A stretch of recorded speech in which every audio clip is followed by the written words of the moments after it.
The Signal situation is continuing, and I would love to no longer talk about this. It is my preference to go talk about other issues that are occurring right now. There's a lot of good things happening. Our southern border is secure. Governor Kristi Noem is going to, and she's visiting El Salvadorian prisons. But this is a very, very important story.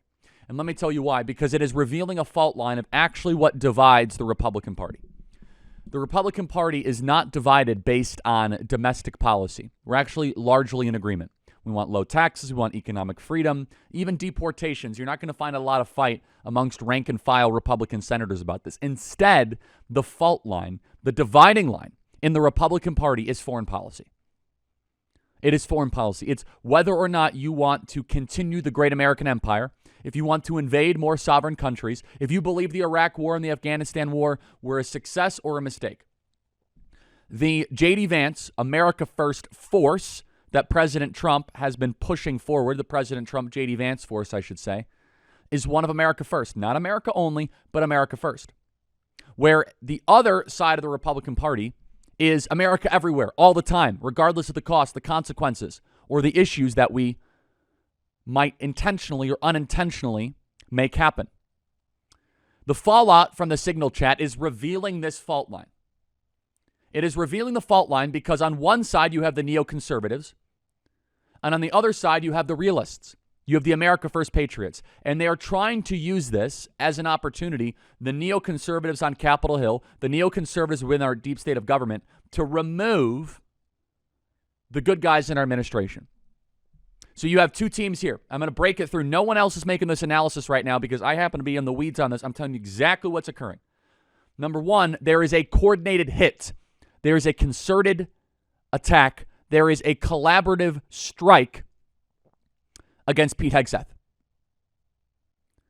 Front page of the Wall Street Journal. Hegseth faces rising scrutiny over security breach on chat. Front page of the New York Times, right here. Leaked Signal chat. Excerpts from the Signal chat published Wednesday. It's all about Pete Hegseth. Now understand, whose job is it to make sure that established order is followed in military communications? First and foremost, it's actually the National Security Advisor's job. It is Mike Waltz and his team to even say, hey, Pete, we should not be having this conversation here. Who set up the chat? Did Pete Hegseth set up the group chat? No. Mike Waltz and Alex Wong set up the group chat, not Pete Hegseth. Pete Hegseth merely participated in it. Should he have done that? Maybe, maybe not. Signal's an approved device. Said it wasn't classified information. But what you're seeing all of a sudden as a response is someone who is not responsible for this under any fair analysis is getting all of the media scrutiny. It's a coordinated attack on our friend of this program, Pete Hegseth, and we are not going to put up with this. They are trying to, they being the neoconservatives on Capitol Hill, I'm going to tell you who they are name by name, to now go remove Pete Hegseth. And remember how hard we had to fight to get Pete Hegseth across the finish line? We had the whole Joni Ernst situation. Mitch McConnell voted against him. We had to go to 50 votes, and J.D. Vance had to break the tie, and they are now trying to remove Pete Hegseth because Pete Hegseth is not a warmonger. What bothered them the most about the Signal chat is not the fact that they were using Signal to discuss quote-unquote attack plans or war plans. What bothered them is Pete Hegseth and J.D. Vance are simpatico in a prudent use of American force and a cautious foreign policy perspective, not a belligerent one, not a aggressive one, not a George W. Bush, Dick Cheney, John Bolton view of American foreign policy that gave us the failures over the last 20, 30 years. What bothered the people on Capitol Hill is the fact that J.D. Vance and Pete Hegseth have a much more nuanced worldview to put America and Americans first. So the hit is underway against Pete Hegseth, but it's not just Pete Hegseth.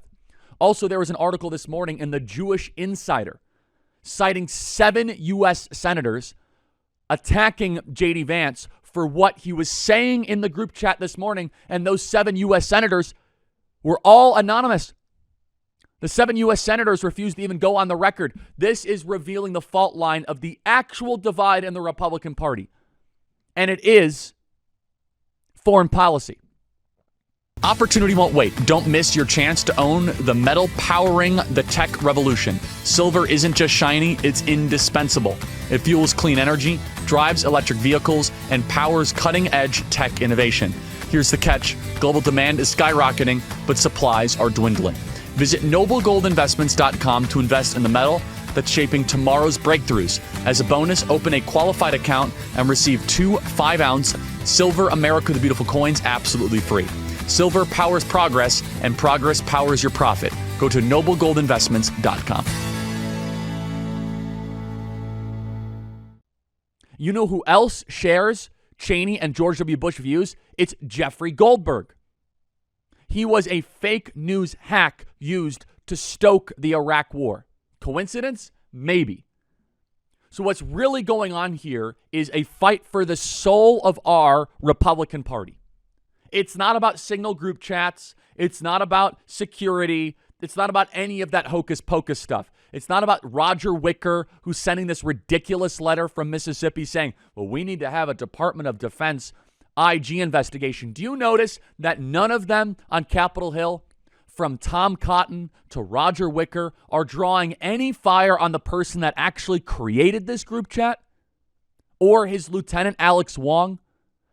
Do you notice that they're not criticizing Mike Waltz at all? That they're not going after Alex Wong, his deputy, who's the one that was responsible for putting this all together? No, instead, out of nowhere, it's Pete Hegseth's fault? What is that all about? It's because they want to remove Pete Hegseth regardless of this entire situation. Oh, and it gets even richer than this. So Alex Wong is the deputy national security advisor under Mike Waltz. Alex Wong, discovered by Laura Loomer, his wife, Candace Chu Wong, worked under the Obama administration and the Biden administration as an assistant U.S. attorney in the U.S. Attorney's Office. Oh, she was involved in the prosecution of many January 6ers. This guy is married to someone that was locking up our patriots. Mike Waltz, according to reporting that I've heard, Mike Waltz still has a ton of Biden holdovers in the Trump National Security Office.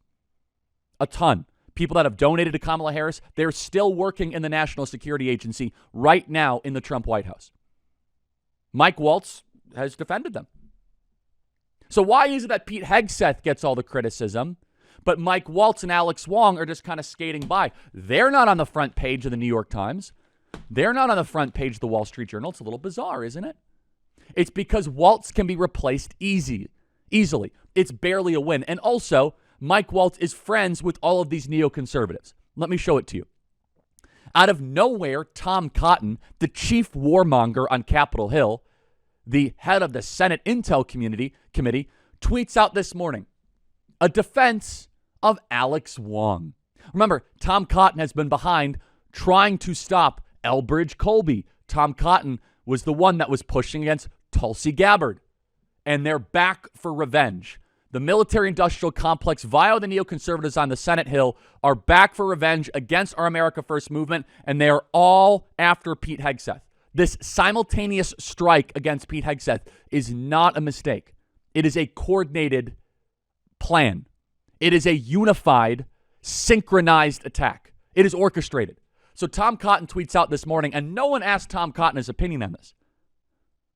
Alex Wong and his wife Candace are complete and total patriots. Oh, so Tom Cotton thinks Candace is a total patriot, even though she was the one that was locking up January 6 protesters. Really, Tom Cotton? 100% MAGA warriors who always put America first. That's quite a statement. For 3 years, Alex worked hard for me until President Trump smartly hired him away. Oh, he worked for you to go try to have war plans against every sovereign country that we shouldn't invade. Interesting. Remember, Tom Cotton is like the chief cheerleader to send more money to Ukraine. Number one. America's safer and better off with Alex in the White House. Thank you for your service, Alex. What a weird flex, Tom Cotton. We didn't ask you for your opinions on Alex Wong. And do you think this actually helps the case? The fact you're defending Alex Wong makes us very suspicious because you are Chief Warmonger USA. You are number one. You are the new Dick Cheney of the Republican Party. It's obvious. We see it. We know it. The lady doth protest too much, methinks. And let me tell you right now, our movement will awaken from its slumber if you dare lay a hand on Pete Hegseth or the America First Patriots that are in this cabinet to try to defend Alex Wong and the warmonger cabal that you guys want to keep on having in this administration. We would have been happy to move on from this story. I didn't want to talk about the Signal story. I'm sick of it. It's over, whatever. You made a mistake. But all of a sudden, I wake up to both the Wall Street Journal and the New York Times, and we have Pete Hegseth receiving all this fire. And we got Roger Wicker sending, we need a DOD independent investigation. No, we see what's happening here. This is an op. This is an op where you are trying to take out a big scalp, someone that you never wanted to be a DOD secretary. And guess who wanted to be DOD secretary himself? Tom Cotton wanted to be head of the DOD, and he didn't get it. And he's bitter and spiteful. We have to take a step back and realize, wait a second, why is it that Hakeem Jeffries and Pete Buttigieg, like who asked him, and the DNC chair and Jason Crow and the National Review, that's right, the National Review, are all saying that Pete Hegseth should be fired or resign. So let's put this one up. Let's start with the National Review because they pretend to be on the right. So they put this up, the National Review. Trump should fire Pete Hegseth. It's weird. Did you say we should fire Mike Waltz? Or Alex Wong? The person who brought Jeffrey Goldberg into the chat? The person who created this? Oh, but no, Pete Hegseth, really? Oh, you mean you wanted to get rid of Pete anyway, even though Pete had nothing to do with this controversy? Nothing. And then Senator Mark Kelly's coming out, and then the Wall Street Journal and the New York Times, they're beating this drum all about Hegseth. And all this should be a little disorienting to you because it has nothing to do with Pete Hegseth. There were 17 or 18 people on this chat. John Ratcliffe was on the chat. Stephen Miller was on the chat. Tulsi Gabbard was on the chat. Maybe there's something else going on here. Maybe the Roger Wickers and the Tom Cottons don't care for Pete very much. Are they defending him? Has anybody in the media that is not on the right called for the resignation of Mike Waltz? If not, that's awfully strange. I'm not even calling for the resignation of Mike Waltz. I'm not saying that. But I'm saying if all of a sudden you're going to bizarrely pick one out of the 18, Pete Hegseth, explain yourself exactly. Why is it that you're picking Pete? It's because you don't want Pete to be in charge of the U.S. military because he's doing stuff you don't like. He's de-wokifying it. He's challenging government contracts. He's pushing back against the hyper-aggressive posture in Russia and Ukraine. If anyone should resign, maybe it's the people that created the group chat and invited Jeffrey Goldberg. Pete Hegseth did not invite Jeffrey Goldberg. At the most, you could say Pete Hegseth should not have been participating in the group chat. Fine. He's new on the job. It's a government-approved device. It's a government-approved messaging platform. That is a completely different threshold of the person who invited the editor-in-chief of The Atlantic. And are any of them going to be held accountable? Or all of a sudden we have to now be hypnotized to believe that Pete Hegseth is the problem. Now look, let me tell you this. President Trump is awesome. The chances of anything happening to Pete Hegseth is very little. That's not the point. The point is who's calling for it. Roger Wicker this morning, we should put this up. Roger Wicker sent out a letter trying to now tie up Pete Hegseth. Why do we need Democrats if we have Republicans like this? This morning, Roger Wicker sent a letter to the Department of Defense Inspector General demanding the IG to now go investigate Pete Hegseth. That's interesting. So they write a letter to the Department of Defense saying the IG should now tie up Pete Hegseth's time looking into this text message. Has anybody on Capitol Hill called for an investigation to Mike Waltz? Why not? Has Hakeem Jeffries or any of these Democrats called for Mike Waltz to resign? Here's just one of many, 264. Stops with the President of the United States of America, which is why I made clear to President Trump yesterday in my correspondence that the Secretary of Defense should be fired immediately if he's not man enough to own up to his mistakes and resign in disgrace. That's strange, Hakeem. Did you not call for the resignation of Mike Waltz? Why not? Because he's not a threat to you guys. Because he might be leaking to the Atlantic. We don't know.